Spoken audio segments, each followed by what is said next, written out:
విష్ణువు యొక్క అవతారములలో ఏకవింశతి అవతారములను ఉన్నాయి. 21 అవతారములు. మొట్టమొదట ఆదినారాయణుడు సనకసనందనాదులు. దాని తర్వాత వచ్చినటువంటిది యజ్ఞవరాహావతారం. యజ్ఞవరాహావతారం తర్వాత నారదుడు. నారదుడి తర్వాత నరనారాయణుడు.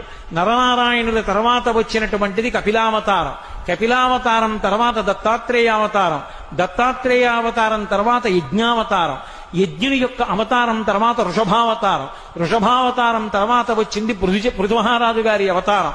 పృథు మహారాజు గారి అవతారం తర్వాత వచ్చినటువంటి అవతారం మత్స్యావతారం. తర్వాత కూర్మావతారం.